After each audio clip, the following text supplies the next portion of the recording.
अस्सलाम वालेकुम नाज़रीन, मैं हूं आपका मेज़बान सैयद शहरियार आसिम। आप लोग देख रहे हैं आज न्यूज़ की खुसूसी transmission. Pakistan super league season 9 कुछ क्रिकेट हो जाए। आज पेशावर ज़ल्मी और क्वेटा ग्लैडिएटर के दरमियान मैच हुआ। क्वेटा ने टॉस जीतने के बाद पहले बॉलिंग का फैसला किया। पेशावर्स ने 20 ओवर्स में 196 रन स्कोर किए 8 खिलाड़ियों के नुकसान पे। क्वेटा ग्लैडिएटर 120 पे ऑल टीम आउट 17.5 ओवर्स में। इसी के साथ क्वेटा ग्लैडिएटर 76 रन के साथ ये मैच हार गई। नसीम भाई, अगर हम पेशावर ज़ल्मी की बैटिंग की बात करते हैं तो आज उनके जो ओपनर और वन डाउन थे, बड़ी अच्छी उनकी फास्ट परफॉर्मेंस हमें नज़र आई, लेकिन थैंक्स टू अकील हुसैन के उन्होंने हैट्रिक मार दी, वरना ये 196 जो है ये हमें 220 और 230 के करीब नज़र आ रहा था। बिल्कुल सही बात की आपने। जो अकील हुसैन की आज बॉलिंग थी वो बहुत ही शानदार बॉलिंग थी और उनकी इकॉनमी बहुत अच्छी थी। तमाम प्लेयर्स में अगर इकॉनमी देखें 5.75 की इकॉनमी से बॉलिंग की, 2 आउट भी करके दिए उन्होंने टीम को। अकील हुसैन हैट्रिक भी की उन्होंने अपनी टीम के लिए और ये 6th हैट्रिक है मेरा ख्याल है पाकिस्तान सुपर लीग की तारीख की। अगर वो हैट्रिक हटा दें तो क्वेटा ग्लैडिएटर कहीं दिखाई नहीं दी, किसी एक जगह पे दिखाई नहीं दी, किसी एक मौके पे दिखाई नहीं दी। अगर आप उनके टॉप ऑर्डर बॉलिंग देख लें तो दिखाई नहीं दी, आप उनकी बैटिंग देख लें तो बैटिंग तो देखिए क्वेटा ग्लैडिएटर्स की शुरू में मोमेंटम एक ज़बरदस्त किस्म का दिखाई दिया था, एक मुख्तलिफ मोमेंटम दिखाई दिया था, लेकिन आज 76 रन की जो डिफीट है उनकी, उसके पीछे जो लास्ट मैच वो कराची किंग्स से खेलें जिसमें 120 रन नहीं कर सके, आई थिंक उसका बहुत बड़ा इम्पैक्ट इनकी बैटिंग पे प्रेशर दिखाई दिया। आज 3 चेंजेस के साथ वो मैदान में उतरे। आज उन्होंने उमर बिन यूसुफ को शामिल किया रदरफोर्ड की जगह, लॉरी एवंस को लेकर आए सरफराज एक एरा था, अगर आप देखें तो 8 साल उन्होंने लीड किया टीम को, 7 मैचेस इस सीज़न के भी खेले। देन सोहेल खान आए उस्मान तारिक की जगह। उस्मान तारिक उस वक्त जब क्वेटा ग्लैडिएटर्स ने फतवात हासिल की थी उस वक्त तो उस्मान तारिक टीम का हिस्सा नहीं थे। उस्मान तारिक ने बाद में ज़रूर प्ले किया रोल, लेकिन स्टार्ट में तो अकील हुसैन और अबरार ही स्टार्ट ले रहे थे और उन्हीं के थ्रू ये फतवात हासिल कर रहे थे। अगर मैं कहूँ कि उस्मान तारिक नहीं थे तो फ़र्क पड़ा, आपने मैचेस तो उनके बगैर जीते थे। शेन वॉटसन का एक फार्मूला मुझे दिखाई दे रहा है, वो 5 बॉलर और 5 बैट्समैन का। ये एक फार्मूला हमारी क्रिकेट के अंदर ज़रा कम ही इम्प्लीमेंट होता है। हम बैटिंग के मामले में डरते हैं और नीचे ऑलराउंडर की सूरत में बढ़ा रहे होते हैं, तो इस टीम में मुझे ऑलराउंडर भी दिखाई नहीं दे रहा है। जैसे आमिर जमाल हो गए, फ़हीम अशरफ भी कहीं ना कहीं पैचेस में परफॉर्म कर देते हैं। वसीम जूनियर का ना होना, वसीम जूनियर आया अनफिट है या आराम दिया गया, ऐसी कोई स्टेटमेंट क्वेटा ग्लैडिएटर्स की नहीं आई। और इस वक्त में आराम देने वाली सूरत हाल इस वजह से नहीं बनती क्योंकि अभी आप एक मैच हारे थे और ये बात समझ से बाहर है कि अचानक क्वेटा ग्लैडिएटर जो एक बड़ी उभरती हुई टीम थी उसको क्या हो गया। आज एमन 8 मार्च है और ख़वातीन का आलमी दिन होता है, आज ही वुमेंस डे होता है और वाकई में एमन को मुबारक, एमन को भी मुबारक और देखने वाली तमाम ख़वातीन को मुबारक। एक बहुत अहम रोल प्ले करती हैं ज़ाहिर है हमारे माशरे में और हमें हर जगह औरत नज़र आती है, चाहे वो माँ हो, चाहे वो बहन हो, चाहे वो बेटी हो, चाहे वो बीवी हो, और ये सारे वो रिश्ते जो बड़े इंपॉर्टेंट होते हैं। एमन, सबसे पहले तो कोई पैगाम देखने वाली सवा तमाम ख़वातीन को आपकी जानिब से? बिल्कुल जी, सबको मेरी तरफ से हैप्पी वुमेंस डे और specially to all the hard working women, mainly house wives, क्योंकि मुझे लगता है कि उनका रोल हमारी सोसाइटी में बहुत ज़्यादा है क्योंकि they are building the future. तो I wish them all good luck. बिल्कुल जी, और वाकई में बच्चे संभालना सबसे मुश्किल काम होता है। मैंने देखा है कि आपको तो ये प्रॉब्लम भाभी को तो नहीं होगी। नहीं नसीम भाई, वैसे आप भी कोई मैसेज देना चाह रहे हो खवातीन को? नहीं, आप ऐसे देना चाह रहे हैं पैगाम क्या भैया, आप ख़वातीन के दम से जो है वो रौनक है हमारी ज़िंदगी में। माँ, बेगम, बेटी, क्या क्या खूबसूरत रिश्ते। बेगम पे ज्यादा फोकस था वैसे आपका, मैंने कहा था बराबर करेंगे, हाँ, टारगेट रखा हुआ था। बेगम पे ज्यादा है, लेकिन ये वैसे हकीकत बात है। बहुत से लोग कहते हैं जी बच्चे पालना एक औरत का काम होता है, बच्चे पालना दुनिया का सबसे मुश्किल काम है। आई बिलीव के यार बच्चे पालना वो औरत ही पाल सकती है, मर्दों के लिए हकीकत बात है। बहुत 1 मिनट में जो है ना वो बच्चा इतना तंग करता है कि बंदा कहता है ये माँ को ही दे दो। तो वाकई में सलाम है जी तमाम माओं को, बहनों को। एमन, बात करते हैं जी क्वेटा ग्लैडिएटर की। पिछले मैच में 118, आज 120, एकदम बैटिंग कोलैप्स कर गई। आज भी हम देखते हैं तो थोड़ा बहुत स्कोर सऊद शकील की जानिब से हुआ, बाकी कोई एसएच हमें नजर नहीं आया। ये क्या हो गया, एकदम कोलैप्स कर गए? कहाँ क्वेटा ग्लैडिएटर हो रहा था और एकदम अभी इतना पीछे जा रहे हैं? बिल्कुल जी, क्वेटा ग्लैडिएटर की अगर हम बैटिंग की बात करें ना तो इनका जो टॉप ऑर्डर है ना उसमें से किसी एक बैट्समैन को ये रोल लेना होगा कि मैंने स्टार्ट में थोड़ा सा पावर प्ले यूज़ करने के बाद विकेट पे स्टे करना है। और आई गेस कि इस वक्त हर मैच में सऊद शकील एक ऐसे बैट्समैन है जो 20+ स्कोर उन्होंने किया है, लेकिन वो उसको मज़ीद फर्दर उन्होंने एक्सेलरेट नहीं किया, अपनी इनिंग्स को 60 पे नहीं लेके गए, 50 50 पे नहीं लेके गए। टॉप ऑर्डर में से किसी का स्टे करना बहुत ज़रूरी है क्योंकि इनके पास मिडिल ऑर्डर में इतनी स्टेबिलिटी नहीं है। राइली रोसो आते हैं, वो भी अपना गेम चेंज करके उनको खेलना पड़ता है क्योंकि उनको विकेट्स गिरना शुरू हो जाती हैं और उसके बाद उनको अपना गेम चेंज करना पड़ता है।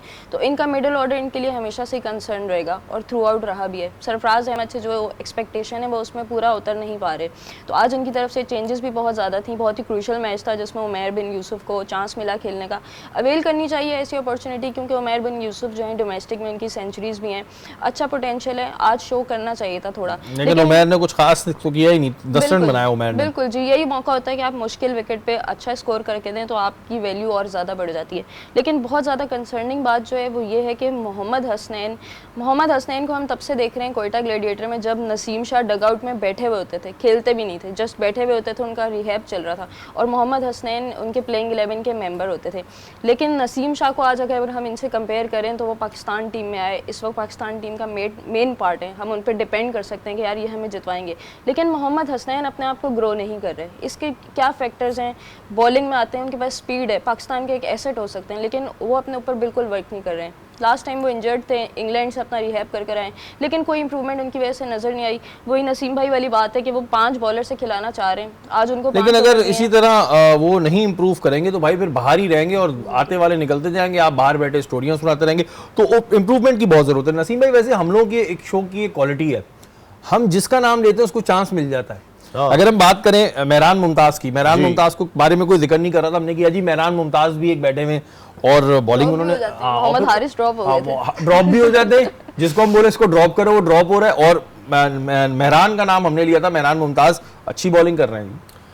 मेहरान मुमताज, कल हमने उस्मान तारिक की बात की थी जिसे हम कह रहे थे उनका एक्शन बड़ा डिफरेंट है उस्मान का, तो हम कह रहे थे कि ये फाइंड ऑफ PSL है, लेकिन अगर हम मेहरान मुमताज़ को भी फाइंड ऑफ PSL कहें तो गलत नहीं होगा क्योंकि मेहरान मुमताज़ ने एक तो उन्हें मौका नहीं मिला, जब मौका मिले, जैसे अभी अमन ने बात की कि उमैर आपको मौका मिला इसको अवेल करो, मेहरान ने अपनी जो उन्हें मौका मिला उसके बाद वो इस पेशावर ज़ल्मी की बॉलिंग लाइनअप का प्रॉपर हिस्सा बन गया। अच्छा नसीम भाई, ब्रेक पे जाने से पहले एक और प्लेयर के बारे में पूछूंगा, ख्वाजा नाफे, सब उसकी तारीफें कर रहे थे, आपने कहा था एकदम मत चढ़ाओ, आप एक वाहिद बंदे थे, हमें तो लग रहा था कोई आप जेलेसी में कर रहे हैं, लेकिन आपने कहा था कि एकदम मत चढ़ाओ, अभी देखते रहो। ख्वाजा नाफे का फ्यूचर क्या देख रहे हैं नसीम भाई? मुसलसल फ्लॉप हो रहा है लड़का, ब्रेक की जरूरत लग रही है ख्वाजा नाफे को भी और हमें भी। हाँ, तो अभी आप इसको क्या देख रहे हैं वैसे, क्योंकि ब्रेक पे जाने से पहले मैं चाहूंगा इसके बारे में थोड़ा देखिए, हमने बात की थी शहरी भाई, उस दिन जो इनके शॉट लगे थे वो ऐसे कर रहे थे तो वहां जा रहा था, ऐसे कर रहे थे तो वहां जा रहा था, वो रोज नहीं लगते,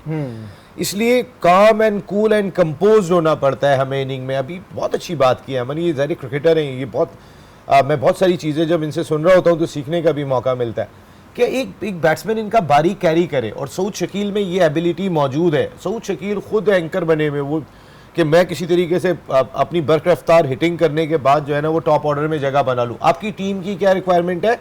पाकिस्तान टीम अभी बात की बात है, बहुत ज्यादा जी, कोयटा की क्या जरूरत है वो देखें। बहुत ज्यादा डेस्परेट हो जाते हैं सऊद शकील साहब। भाई ये 120 से अच्छा है कि आप 150-60 बनाते तो हम भी कहते कुछ किया, लेकिन ख्वाजा नाफे के बारे में जब सब तारीफ कर रहे थे, वो कहते हैं ना सीनियोरिटी होती है, एक ज़्यादा तजुर्बा रखते हैं नसीम भाई, तो उस वक्त नसीम भाई ने कहा था कि नहीं एकदम नहीं करो, और बाकी में अगर आज हम ख्वाजा नाफे को देखें तो कोई ऐसी खास परफॉर्मेंस नहीं जा रही है, उनको अपनी परफॉर्मेंस इंप्रूव करने की जरूरत है। वक्त तो एक ब्रेक का, ब्रेक के बाद हाजिर होता हूँ।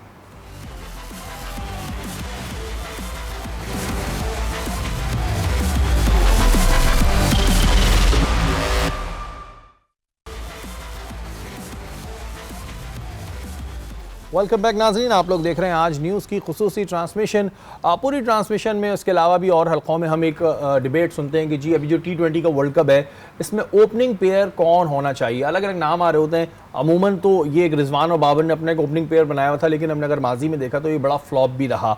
इमन, आप कैसे देखती हैं साइम अयूब और बाबर आजम के ओपनिंग प्लेयर को, क्योंकि जो इस वक्त में अच्छी चीज़ जा रही है उनकी, साइम अयूब जगह ले रहे हैं उनकी, तो क्या इनको कंटिन्यू करना चाहिए? बिल्कुल, देखिए मुझे लगता है कि साइम अयूब बहुत ज़बरदस्त खेलते हैं और एग्रेसिव खेलते हैं, और उनके साथ बाबर आजम उनको बहुत ज़बरदस्त कॉम्प्लीमेंट कर रहे हैं।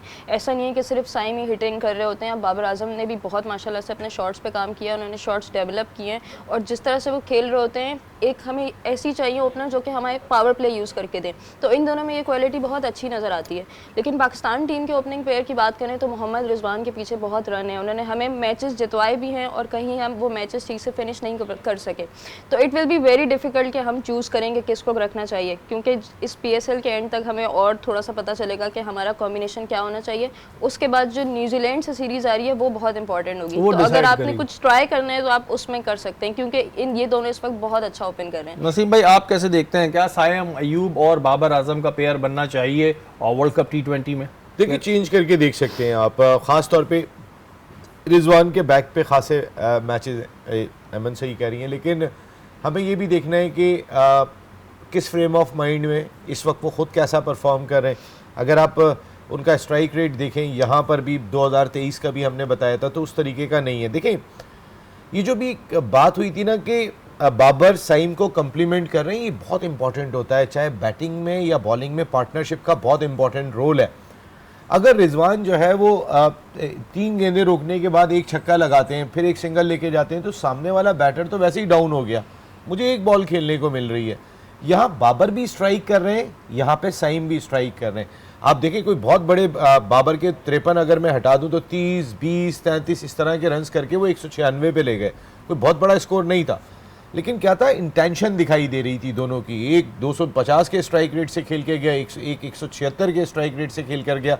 उन्होंने मोमेंटम ही बदल दिया। जब आप स्टार्ट देते हैं अपनी टीम का तो वो नीचे तक उसका इम्प्लीमेंट दिखाई देता है। जब सऊद शकील और जैसन रॉय की पार्टनरशिप बहुत अच्छी चल रही थी, वहाँ नाफे भी परफॉर्म कर रहे थे, वहाँ नीचे के बैटर्स भी परफॉर्म कर रहे थे। लेकिन जहाँ ऊपर से मामलात ख़राब हुए तो देखें आप, कोयटा ग्लैडिएटर्स की बैटिंग स्ट्रगल करती हुई दिखाई दे रही है।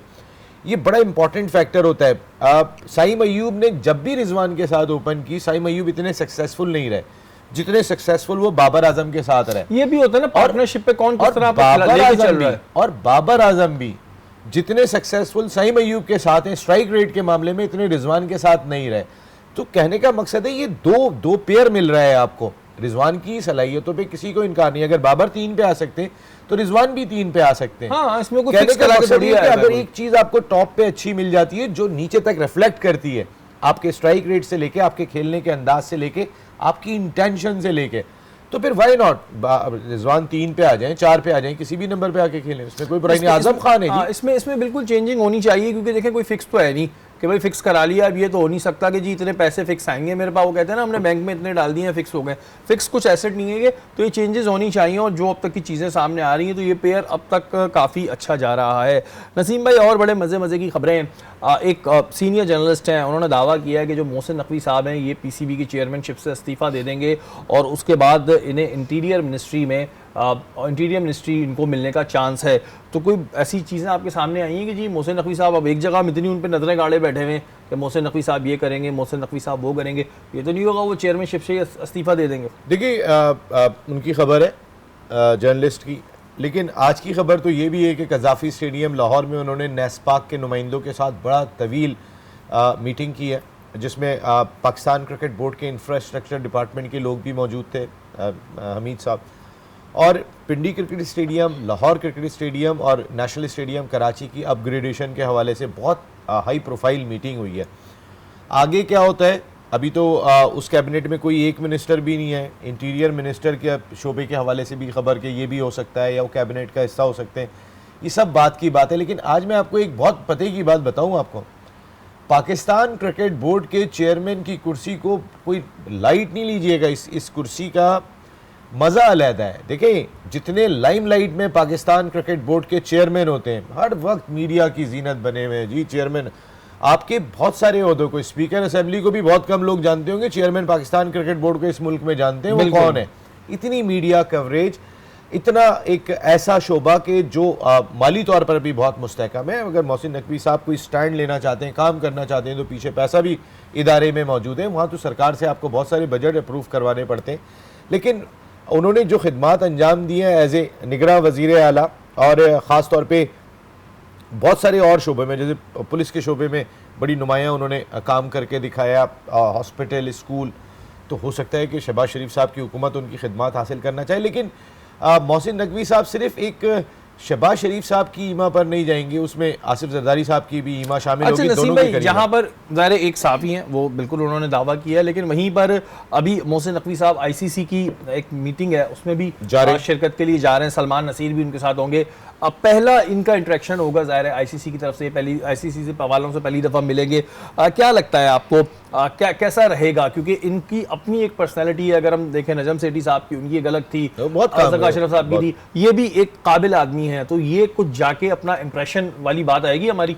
देखिए, पाकिस्तान क्रिकेट को इस वक्त एक तगड़े चेयरमैन की बहुत ज़रूरत है। इस वजह से ज़रूरत है कोई भी तगड़ा चेयरमैन हो, मैं ये नहीं कह रहा, मोहसिन नकवी साहब ने प्रूव करके दिखाया है, अगर कोई भी और तगड़ा आता है तो होना चाहिए। इसकी वजह क्या है? इसकी वजह ये कि जो नेक्स्ट ईयर आपने चैंपियंस ट्रॉफी की मेज़बानी करनी है, इट्स नॉट अ जोक। आपको एशिया कप में याद होगा कि हाइब्रिड मॉडल के तहत 4 मैचेस हमारे यहाँ पर हुए थे। अफगानिस्तान की टीम आके खेल रही है, तो श्रीलंका खेल रही है, तो बांग्लादेश खेल रही है। इंडिया बहादुर हमारे यहाँ नहीं आए थे। अब पता नहीं मोदी साहब के नई हुकूमत बन रही है, आगे क्या ताल्लुकात डेवलप होते हैं, किस अंदाज से डेवलप होते हैं, उसका तो नहीं पता। लेकिन इंटरनेशनल क्रिकेट काउंसिल में अपनी साख को, क्योंकि जब बीसीसीआई कहता है तो तमाम क्रिकेट बोर्ड का पलड़ा उस जानिब गिर जाता है, फिर हम अकेले तन्हाई खड़े होते हैं, कुछ भी नहीं कर पाएंगे। इस चैंपियंस ट्रॉफी में भी हमें कोई ऐसा एडमिनिस्ट्रेटर चाहिए जो आईसीसी के फोरम पर भी हमारी आवाज़ को बेहतर अंदाज से कन्वे करे, पहुंचाए कि भाई इतनी बड़ी क्रिकेटिंग नेशन है, आप सब उधर चले जाते, ये हमारे साथ तो नाइंसाफ़ी हो रही है।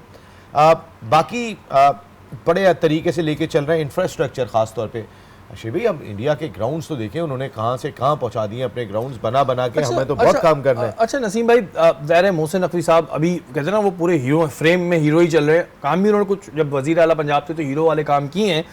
इसी तरह रमीज़ राजा साहब भी आए थे, जब वो आए थे चेयरमैन पीसीबी, तो उन्होंने बड़े सख्त बयानात उनके हमें नज़र आए थे कि भाई ये वो, लेकिन वो उस तरह कैरी नहीं कर पाए। तो रीज़न क्या था? क्या वहाँ आईसीसी की मीटिंग में जाके बंदा घबराया था कि यार ये तो सारे बैठे हैं, मैं क्या किसको क्या भरम कराऊँ?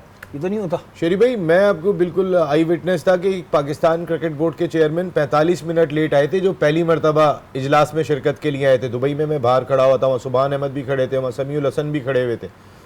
और हमारे चेयरमैन जो पहली मरतबा आईसीसी के इजलास में शिरकत के लिए आए, मैं रास्ता भूल गया था। ये रमीज़ राजा साहब नहीं, कौन थे? नाम छोड़ दें, नाम तो बता, नाम छोड़े। मैं वहाँ खड़ा हुआ। अच्छा, चेयरमैन मैं वाहिद जर्नलिस्ट था जो उस जगह पे आईसीसी के दफ्तर के बाहर खड़ा था। लेट हो गए थे 45 मिनट पहली आईसीसी मीटिंग में लेट आए थे। वो पहली दफा जब वो खड़े हुए थे वहाँ पे, सुभान अहमद का एक रंग आ रहा था, एक जा रहा था। अच्छा, समी बर्नी साहब उस वक्त आईसीसी के साथ थे, वो बिल्कुल अच्छा, नॉर्मल आपने थे। सबके नाम बता दी तो लोगों को चेयरमैन का ही पता होगा, हमारी भी इजाफा कर दे, हमने क्या बिगाड़ा? पहुंच गए होंगे आज, जिनको पता अरे सब पहुंच गए, हम ही नहीं, मुझे नहीं समझा करें ना, मजाक ही बनता है। और क्या होता है कि तो 45 मिनट लेट क्यों पहुंचे थे? उन्होंने कहा मैं रास्ता भूल गया था। तो मैं वहाँ पे खड़ा हुआ था वहाँ पे। अच्छा, आप यकीन करें कि बड़ी अजीब सी खबर थी वो इस वक्त, क्योंकि पाकिस्तान टीम उस वक्त एक सीरीज़ भी खेल रही थी। मैं वो सीरीज़ कवर करने गया हुआ था, तो मैंने कहा चलें आईसीसी की मीटिंग को कवर करते हैं सुबह हम। अच्छा, ये तो चले नसीम भाई 45 मिनट लेट हो गए, मैंने कहा रमीज़ भाई कैरी क्यों नहीं कर पाए थे? जो उन्होंने बातें की थी, मैं ये कराऊंगा, मैं वो कराऊंगा, तो क्या हुआ रमीज़ भाई वहाँ कैरी नहीं कर पाए? देखिए, रमीज़ भाई एडमिनिस्ट्रेटर तगड़े नहीं थे। अच्छा, वहाँ जाके रमीज़ भाई एडमिनिस्ट्रेशन में उन्होंने अपना कमरा एक अलहदा बनाया हुआ था, पाकिस्तान क्रिकेट बोर्ड अलहदा था। वो किसी पे भरोसा ही नहीं करते थे, ना अपनी टीम बनाई, उसी टीम के साथ काम भी करेंगे, उस पर भरोसा भी नहीं करेंगे, अकेले बैठा करते थे कमरे में रमीज़ भाई। अच्छा, उनका मिजाज भी एक मुख्तलिफ है, लेकिन जो दबंग उन्होंने तकरीर की थी, मैं यहाँ गाली सुनने के लिए नहीं आया हूँ, मैं यहाँ पर ये नहीं होगा, यहाँ पर वो नहीं होगा, यहाँ पे सब हो जाता है। और मैं फिर बार बार कहता हूँ, अभी भी बाबर आजम जब एक टॉस पे रमीज़ भाई खड़े हुए थे, तो जिस तरीके से दोनों गले मिले थे, एक ऐसा कि रिश्ता दिखाई दिया था दोनों की मोहब्बतों का। और वो देखिए ना, उन्होंने क्या किया कि बाबर आजम को ताकतवर बना दिया, क्योंकि वो कज़ाफ़ी स्टेडियम लाहौर के दरो बाद में वही बुराइयां भी तो कर रहे थे नसीम भाई, बाद में वही बाबर को पता नहीं क्या क्या बोल रहे थे। लेकिन ज़ाहिर हो सकता है भाई, कुछ लोग होते हैं जो कह देते हैं कि हम ये करेंगे वो करेंगे, लेकिन जब वहाँ पहुँचते हैं तो फिर घबराहट रहती है। लेकिन मोहसिन नकवी साहब से बड़ी उम्मीदें हैं जी, और उम्मीद करते हैं कि वहाँ जाकर आप एक ज़रा तगड़ापन दिखाएगा कि भाई क्या मजाक बनाया हुआ है, पाकिस्तान नहीं आ रहे, ये हो रहा है वो हो रहा है, सारी बातें मुझे क्या बताने की ज़रूरत है, आप खुद कर लेंगे। वक्त तो एक ब्रेक का, ब्रेक के बाद हाज़िर होता है।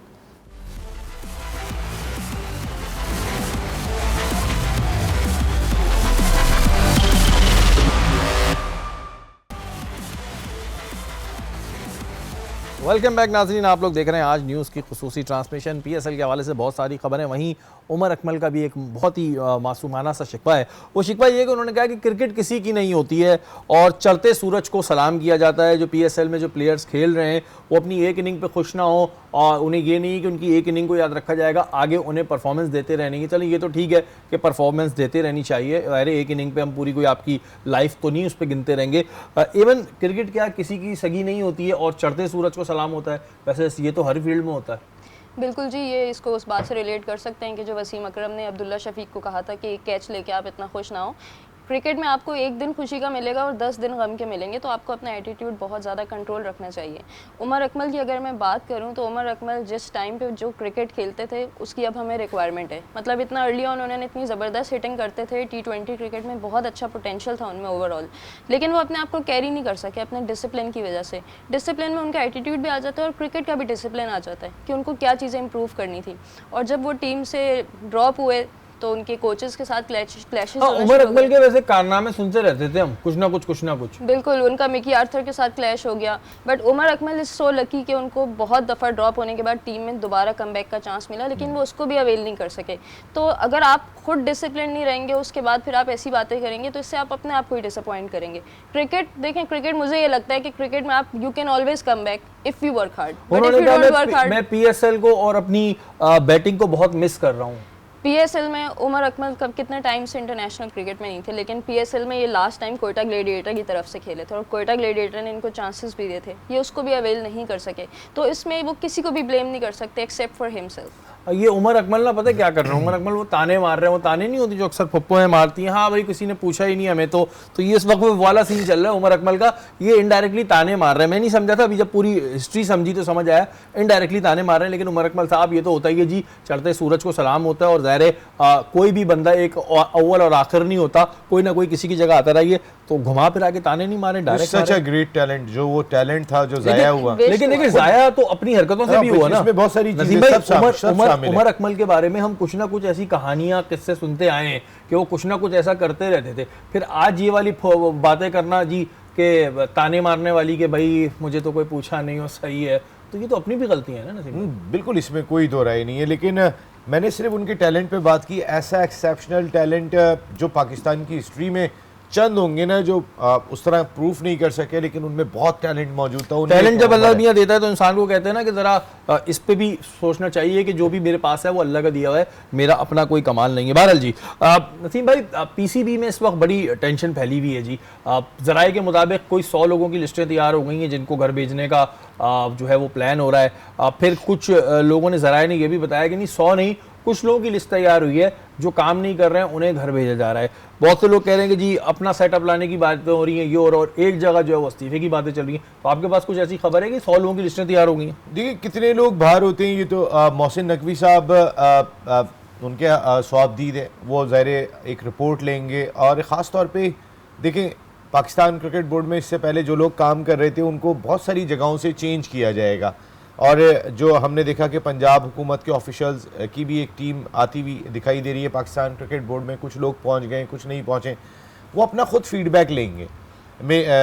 एक फीडबैक तो उन्होंने लिया, देखें एक फीडबैक वो बाहर से बैठ के लेके आ रहे थे, ग्रुपिंग की उन्होंने बात की, टीम के लिए खेलना है, 11 रुकनी टीम बन रहा है, वो उनको पीछे से फीडबैक एक थी।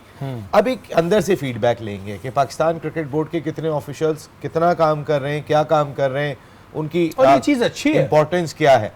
और चेंज भी अगर वो करते हैं तो उन्हीं को मेरे ख्याल है मोस्ट प्रोबेबली चेंज करते हुए दिखाई देंगे कि जिनके बारे में रिपोर्ट आएगी। और सबसे अच्छी चीज़ ये कि मैं फिर कहता हूं कि जो भी चेयरमैन आए वो अपनी टीम के साथ काम करे जिसमें वो कंफर्टेबल फील करे।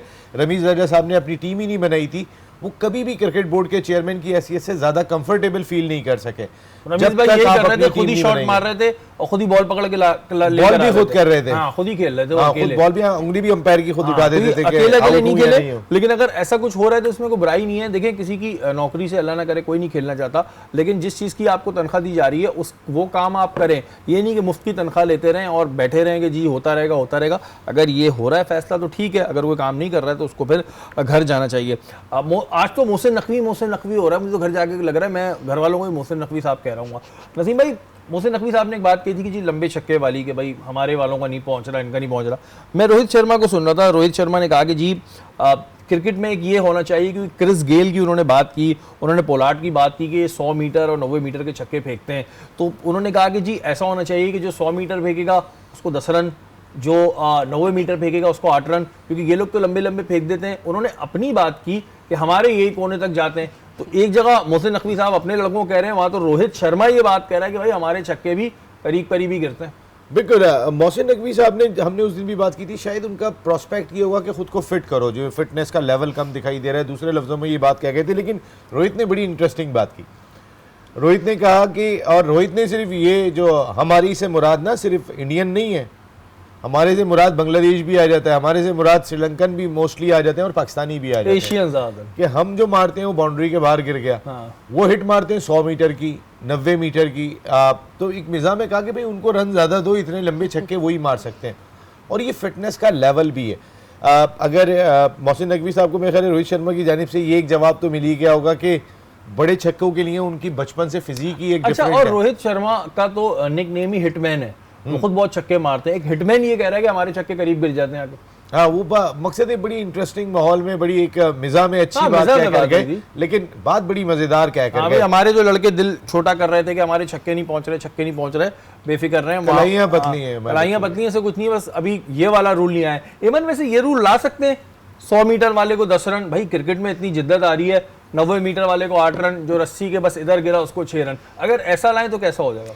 नहीं, अगर ऐसा आ गया तो फिर क्रिकेट ऐसा हो जाएगा कि जैसे स्ट्रेंथ का ज़्यादा गेम है और टेक्निक का कम है, क्योंकि मैं तो हमेशा से टेक्निकल क्रिकेट को ज़्यादा वैल्यू करती हूँ। फिर लोग पावर की तरफ चले जाएंगे, फिर क्रिकेटर्स कम और पावर लिफ्टर क्रिकेट में ज़्यादा नजर आएंगे, क्योंकि दूर बाउंड्री जाने पे आपको ज़्यादा रन्स मिल रहे हैं। तो आई बिलीव कि जो रूल है वो बहुत ज़बरदस्त है, तो ये बेचारे पहलवानों का गेम पहलवानों का गेम हो जाएगा, तो फिर फिर ये मज़ा नहीं आएगा। क्रिस गेल, पोलार्ड बेचारे के मारते रहे लंबे लंबे छक्के। ये लोग तो मारते हैं, फिर आप देखिए ना, ये T20 क्रिकेटर्स अच्छे हैं, लेकिन ओवरऑल वनडे से अभी वर्ल्ड कप से भी बाहर हो गए, तो ओवरऑल काफ़ी डिफरेंस क्रिएट किया है। लेकिन अगर हम बात करें कि क्रिस गेल या पोलार्ड की बात करें, रोहित शर्मा उनसे बहुत अच्छे हैं और बाबर आजम उनसे बहुत अच्छे हैं, नो डाउट। अच्छा नसीम भाई, अजहर अली के बारे में बातें हो रही हैं कि अजहर अली को कोई बड़ी डेजिग्नेशन मिलने वाली है, या तो वो सिलेक्शन कमेटी में आएंगे या फिर हाई परफॉर्मेंस सेंटर का उनको इंचार्ज बनाया जाएगा। उसके अलावा पीसीबी के सरदार रेहानुल हक साहब हैं, वो भी एज मैनेजर वापस आ रहे हैं। इसको किस तरह देखते हैं आप? अजहर अली सही ऑप्शन है?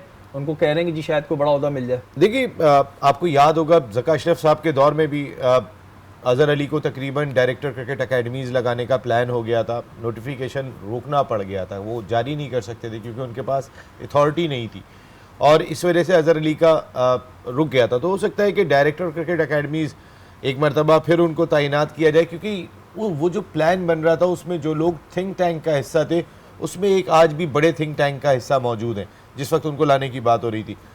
तो माइट बी पॉसिबल, ये हो सकता है। अच्छा, ये रेहान साहब है, रेहानुल हक साहब, ये तो नजम सेठी साहब के लाए हुए बंदों में से हैं, तो इनको लेकर आना आप क्या समझते हैं कि वाला कोई मसला नहीं है रेहानुल हक साहब से? क्योंकि ये नजम सेठी साहब के ज़्यादा करीबी साथी थे। हो सकता है वो मोहसिन नकवी साहब के भी करीब हो, ये भी पॉसिबिलिटी मौजूद है। और देखना ही चाहिए कि जो जिस जगह पे बेहतर लगे उसका ज़रूर तकर्रुर किया जाए, क्योंकि आपने ओवरऑलिंग करनी है पूरे पाकिस्तान क्रिकेट बोर्ड की, जो ज़रूरी लगता है बहुत चीज़ों को सही करने की ज़रूरत दिखाई देती है। तो right man for the right job बहुत ज़रूरी है कि जो उस जगह को फिल भी करता हो और उस जगह के लिए को इंसाफ के तकाज़ों को लेके काम करे। देखें, हमारे यहाँ पर इंसाफ के तकाज़ों को बहुत, शरीफ भाई, जब आप जगह पे आ जाते हैं ना तो फिर हम भूल जाते हैं कि इंसाफ के तकाजे बाहर बैठ के आप एक क्रिकेटर की गुफ्तगू, आप या किसी ऑफिशियल की गुफ्तगू, आप जब वो बाहर होते हैं तो आप मुख्तलिफ सुनेंगे, जब वो सिस्टम में होते हैं तो आप बिल्कुल मुख्तलिफ सुनेंगे। बिल्कुल तो जी, ये ईमानदारी वाले फैसले ये होने चीज़ें चाहिए। जो होती है ना, ये बड़ा हमें भी दुख होता है कि जब आपको कोई डेजिग्नेशन मिलती है, कोई सीट मिलती है, तो आप भूल जाते हैं कि आप इससे पहले क्या बातें करते थे। बहुत से लोग ऐसे हैं जो जब सीट पे नहीं होते तो वो ईमानदारी की बातें कर रहे होते हैं, मेरिट की बातें कर रहे होते हैं, टैलेंट की बातें कर रहे होते हैं, जैसी सीट पे आते हैं सारी बातें भूल जाते हैं, और फिर जैसे उनको सीट से उठाओ तो फिर वो अंदर के राज खोलते हैं। तो भाई ऐसे लोगों से हम बहुत थक चुके हैं, हमारी भी कोशिश है वो लोग आएँ जो काम करके दें, काम से मतलब है। नसीम भाई, कल बात हो रही थी इंडिया और इंग्लैंड के टेस्ट के हवाले से, अच्छी बैटिंग कर ली इंडिया ने, मैं तो सोच रहा था 170 पे सारे बाहर हो जाएंगे, अच्छा खेल रहा है। नहीं, इंडिया ज़ाहिर अपनी जगह पे खेल रहे हैं, और मैं तो 170 का जहन बना के बैठा। स्पिन फ्रेंडली कंडीशन के अंदर उनके लिए बहुत आइडियल। देखिए, हमें लर्न करना चाहिए। मैं फिर आपको ये बात कह रहा हूँ, उन्होंने रिकॉर्ड बना दिया, इंडिया को बहुत बहुत मुबारक हो। उनकी टीम प्रूफ करती हुई दिखाई दे रही है। देखे ना, वो अपने एक फास्ट बॉलर को आराम देते हैं, एक मैच में बुमराह को खिला रहे हैं, एक मैच में दूसरे को जाके खिला रहे हैं, वो सिराज को उन्होंने खिलाया, एक एक मैच में आराम दिया। हम अगर शहनशाह अफरीदी को एक मैच में आराम देते हैं तो शोर मच जाता है। वो कहाँ पर है? क्योंकि उनके पास बैकअप मौजूद है। और विराट कोहली पूरी सीरीज़ नहीं खेले, वो मज़े से शायद रिकॉर्ड बनाने में कामयाब हो जाएं, ये सीरीज़ जीत लेंगे। हम एक बाबर आजम को ज़रा साइड में रख के अपनी क्रिकेट को तो देखें, हम कहाँ पे खड़े हुए। अच्छा, ये एक हमारे यहाँ वैसे बड़ा एक अहम मसला है कि अगर हम किसी प्लेयर को रेस्ट देते हैं ना तो कयास आराइयाँ शुरू होती हैं। कयास आराइयाँ ये फैलती हैं, उसको उससे फड्डा हो गया, उसने उसको ड्रेसिंग रूम में थप्पड़ मार दिया, इस वजह से वो उसको नहीं खिला रहा, उसने उसकी बात नहीं सुनी। लेकिन एक रेस्ट नाम की भी चीज़ होती है भाई, प्लेयर को रेस्ट देना चाहिए। और हम दुआ करेंगे कि हमारी क्रिकेट भी इस तरह अच्छा खेले और वाकई में इंडिया को मुबारक हो। बात हो, मैंने कल एक बात मजाक में कही थी कि 170 पे ऑल आउट हो जाएंगे, तो किसी शायकीन ने क्रिकेट ने लिखा था best comedy show in Pakistan, sports show को। तो आप इसको कॉमेडी के तौर पे देखें या स्पोर्ट्स के तौर पे देखें। हुए क्या इतने में? इतने आउट नहीं हुए थे वैसे। अच्छा, ये पता शुभमन नहीं। गिल के लेकिन तरह कोई भी अगर हम बात कर रहे होते हैं वो ज़ाहिर एक मजाक होता है। नहीं, आपसे मोहब्बतें हैं भाई, इंडिया के लोगों से। आवाम बहुत अच्छे हैं इनके। आवाम से कोई वो बात नहीं होती और क्रिकेट के मैदान में ज़ाहिर है हम अपनी टीम को सपोर्ट करेंगे, आप अपनी टीम को सपोर्ट करेंगे। हमारी ट्रांसमिशन का वक्त आज खत्म हो गया है। कल इंशाल्लाह ताला दोबारा मुलाकात होगी। पाकिस्तान जिंदाबाद।